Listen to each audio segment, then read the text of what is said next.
And at this point, I had no contact with my mom. I was just isolated for a whole year. I was at work and just was sitting in my guard chair. My boss came out to me and she just said, "Hey, I'm so sorry. It's all over the news. Anything you need, just let us know." And I had no idea what she was talking about. YouTube parenting influencer Ruby Franke. Sometimes controversial parenting influencer. Tonight, she is under arrest. Franke and her business partner, Jodi Hildebrandt, Charged with child abuse. Aggravated child abuse. I was being fed all this information, and I remember my thought process was, this is not real, and I really believed that. At this point, the young boy was particularly forthcoming, and what he described was bad. How he would be forced to stand in the sun all day long, being tied down to weights. He would have to jump on a trampoline all day. He had mentioned going out to Hellhole Road. It's just in the middle of the desert, and they were forced to run. That's what I mean. The things they put kids through, they would never do themselves. I highly doubt Ruby did any of these things herself.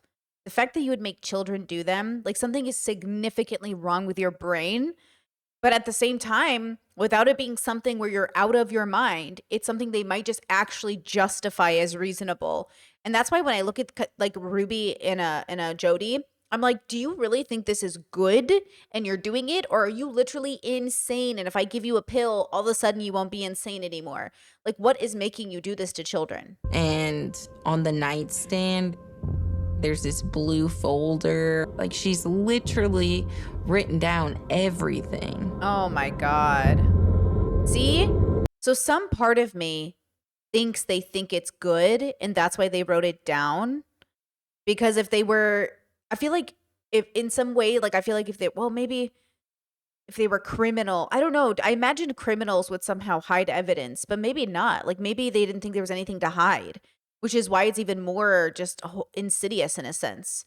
Like I'd almost want a criminal who knew they had something to hide than a person who actually thinks this is good for people. Both are bad, but you know what I mean? I just remember as we went line by line that we were just in shock.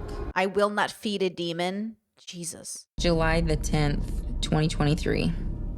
I told the boy he emulates a snake. If he wants to emulate the Savior, he needs to be 100% obedient with exactness. The body must engage in good work, and the good works need to be painful. I have the power of God, and he must obey. In the journal, you can see that she genuinely believed that her children were possessed. And in the LDS religion, there's a belief that no unclean thing can enter the kingdom of God. So this is the other therapist, right?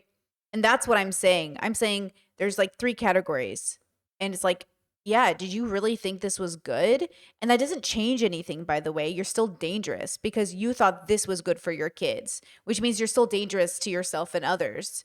So like you have to be put somewhere, you know, in a rehabilitation center or in a place where we could get to the bottom of this. But yeah, you are brainwashed, like you are lost, you know? And that's what's so dangerous about this, man. Creating pain is what gets you to God. This is we talk about wise suffering versus unwise suffering here on this channel because it's a philosophy channel. Talk about philosophy through pop culture, you know what I'm saying? So this is absolutely unwise suffering. Wise suffering, there's so many ways to wisely suffer. This is just so unwise and cruel and lacking in compassion and just so gross. This is the worst of humans. This is a part of the category of some of the worst types of people, these people here. When I poke his back to get in the sun, he doesn't even flinch. I told him, give your demon friend a message for me. I will not rest. I will not stop. I will not leave. I will fight him until the day you die. There's absolutely no doubt what that young boy did that day saved his and his sister's life. I called Jodi, no response. I even tried to call my mom, which was a big no-no because I'm not supposed to contact my mom at all. I did the impossible and the unthinkable, and I messaged my dad. And I got a message from my dad and said, "Hey, this evening I'm going to the house. I'd like to check on it, and you are welcome to come." And I told him about the children being under the influence of evil spirits and the things that they were purportedly doing. What? This is the hardest part. I accepted the abuse as something truthful. Damn. They were still so in it. that when they initially heard, wow, they were still so in it. Isn't that amazing how humans can see something so horrendous in front of them? And to be fair, at this point, I don't know if they've seen the photos. I don't know if they've seen the kids. So they might not know. I think visually seeing it is what's so haunting, right? But wow, they're still so brainwashed. And that's really hard for me to say because my mom explained it to my dad in a way, and my dad explained it to me in a way of it was the right thing to do. Things were littered all over the floor in bins. I opened the drawers and the drawers were all empty. Everything was empty. My mind was just racing. By this point, the things I was believing weren't compatible with the facts that were sitting in front of me. I walk in and Kevin is sitting on the ottoman with his head down, and he stands up and we hugged and he just sobbed. He apologized. He said, I apologize for the mess. And we said, well, you know, it's messy because they were packing up to leave. They were moving. And he said, wait, no, where, why? And we started to explain to him, and he said, no, stop, just listen, I need to talk. And we went over into his living room and sat down and talked. And we talked for 6 hours. This is what, I know I keep repeating myself, but I need it to sink into our brains. Like, you don't just reach adulthood and then, you figured everything out and you have all the tools and all the skills. You could never be duped or never be tricked. Like, adults, this is why adults can be victims. When people say like, oh, how do you gaslight adults, or how do you manipulate adults, or how do you groom adults? Like, this is it. Like, this is how you trick people. This is how people get brainwashed. First, they have to really believe something, and then you exploit that belief for your own benefit. Wow. What was going on at my house? He just kept grabbing his head and he would cry and he was so angry. And he just said, I just feel like I'm going crazy. None of this makes sense. I feel like, he says, I think everything has been a lie. Because you have to remember, he's doing his weekly meetings with Jodi. He's going to those classes. My God. He was just realizing that he had been brainwashed. Yeah. And he was just starting to come out of it. He just said, Chad, we've been lied to this whole time. Wow. No child is possessed. No kid or child has done the things that your mom has said they have done. My dad was in tears. He hugged me. He was sobbing on my shoulder. And I was battling with myself in my head, like, everything you've been learning is a lie. And I just remember, I closed my eyes and I just remember all the blood rushing to my head, and I realized I couldn't really defend her anymore. I was the last line of defense for these children. Yep. Yeah. And I packed my bags and walked away. Then, Ms. Hildebrandt, how do you plead to count 1, aggravated child abuse, a second-degree felony? Guilty. And to count 3, aggravated child abuse, a second-degree felony? Guilty. Whoa, I didn't know they pleaded guilty, or at least she did. Jodi convinced Ruby that there was a cause worth fighting. And in that process, Ruby's cause became to eliminate her children of evil when there was never any evil to eliminate. To count 5, aggravated child abuse, a second-degree felony? Guilty. I think she received a great deal of satisfaction taking revenge on anyone that is happy. If you're like me, you've had pain in your life. Connections is the solution. My brush with evil only led me to Jesus Christ. Before, I thought that these teachings were of him, and I saw so thoroughly that no part of it embodied him. Ooh, hate to break it to you guys, but the religion itself might be the issue.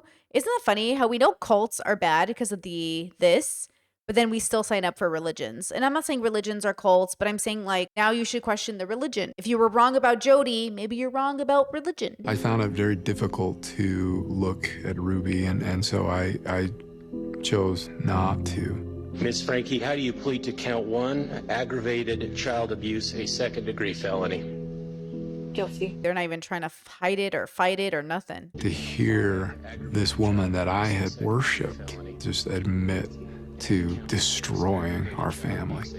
That hurt. I can only imagine what a devastating experience this would have on your psychology. I mean, you think about how horrible it is to just get cheated on. Now amplify that 1,000 degrees knowing your children were involved. How horrible. It really was heartbreaking seeing her in ankle chains and handcuffs. Before I went to the sentencing, I said I'm not gonna look at Ruby. Like I don't care to see her, and so I just stared at the judge the entire time. To my babies, I can see now that over the past 4 years, I was in a deep undercurrent that led us to danger. I was so disoriented that I believed dark was light and right was wrong. I personally have seen too many crocodile tears from her. Same. I do not feel bad for her. I don't have an ounce of empathy for her. I do for the dad. I have like a lot of like, I feel empathetic towards him. I don't feel any towards Jodi or Ruby, yeah. So I can't say whether she is sorry. Ruby and Jodi both pleaded guilty to 4 counts of aggravated child abuse. They will each serve up to 30 years in prison. I'm not a big fan of the prison systems, and I think they should be put in facilities, but they need to be put somewhere. What are we doing? So we're gonna find out if it's pink or if it's blue. And now we're back to the first vlog.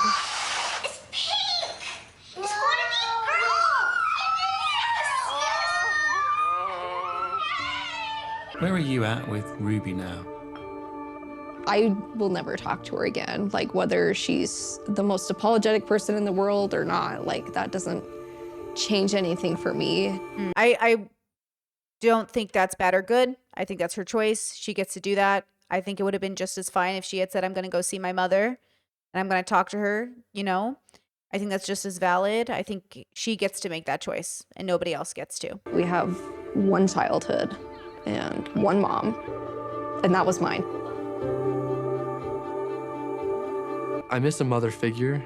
I miss how she was when I was very young, but I think what she's going through is deserved. I don't think she should get out, at least until all the kids turn 18 years old. Yeah, obviously we don't want her out and then fighting for custody of the kids or something. But that doesn't mean that I don't have love for her. Of course. I think that's the problem is like you can unconditionally love somebody who's abused you. And I don't think I don't think he's wrong for that. I don't think it's wrong to love your mother, even if she was a horrible human being. It doesn't mean, you have to forgive her, open with boundaries, as we say on this channel. I think it's fine for them to visit her in prison. I think it's fine for them never to talk to her again. I think it's fine, whatever they choose to do, whatever facilitates their joy. I've always loved her. Even though she abused the kids, you still love her? Oh, yeah. It's hard to say. Once you have unconditional love for somebody, that means unconditional. I have unconditional love for people that I think have really wronged people. But, we don't talk. I don't speak to people who have done those things, but that doesn't mean I don't love them, even if we're not talking. But that's because I unconditionally love them. That means they could do whatever, and I would love them, but that doesn't mean I have to see them, talk to them, or ever engage with them again. The love doesn't change, even if you never talk to them again, is what I'm trying to say. The actions that she did are atrocious, but I still feel a longing. I miss her. Yeah, I feel the same about the people I unconditionally love. Like, I miss them. But I miss the version of them that was healthy and good. I miss the version of them that wasn't this. Like, to be honest, I do have a person I unconditionally love that's like Ruby Franke adjacent, like very similar in some ways, but as far as I know, has never done anything as bad as she has, but has done something bad enough that I was like, oh, but I do love them and I do miss the version of them that's healthy. And one day I'd like to see that person again healthy, but until they get healthy and until they own what they did, until they ask for forgiveness, until they make amends or in some capacity understand that they did something very bad, you can't, open with boundaries, but the boundaries are, they're based off of my values and my joy. And I can see longing for Ruby without engaging with Ruby. I think this is very human. All of the delivery rooms, all of the moments holding our children. It is easy for the world to hate that woman. Sure. And so many people want me to join in that chorus, and I cannot turn off. all of those other memories. Yeah, I would never ask him to do it. I think the world has the right to hate her.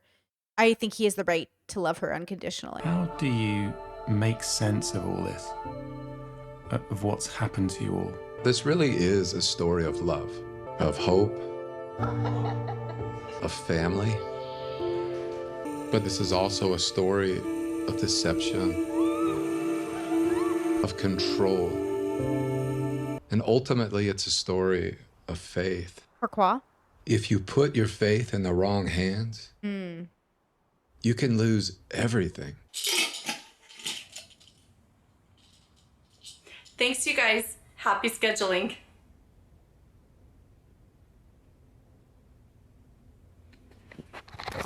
Chad has built his own following on social media as an influencer. Jerry is campaigning against family vlogging, which is good. I like that. Kevin has filed for divorce. Good for him. Ruby and Jodi did not respond to a request for comment on new allegations made in this series. There it is.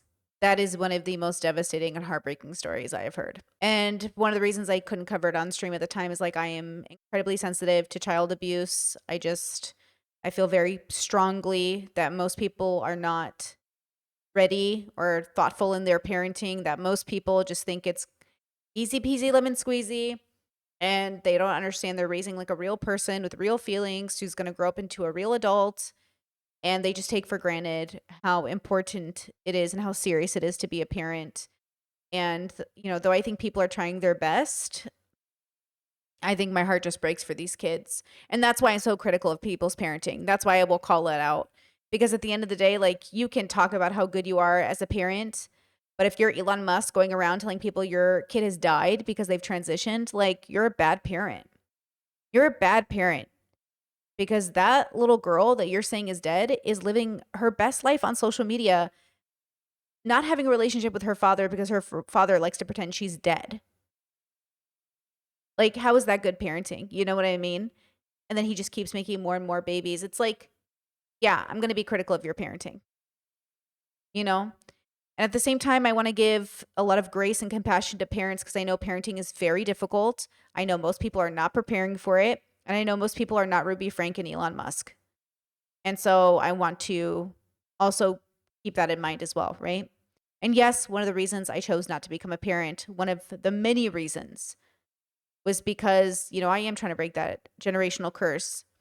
And that means living up to a standard of parenting that I think people should live up to. And I don't live up to it. And that's okay. I'm not a bad person because I don't have the spoons, energy, the fact that I'm chronically ill, and the fact that having a baby would put a toll on me. Like, that doesn't make me a bad person. I think it makes me a responsible person. And it makes you one too, when we make decisions for our children, whether they exist or not.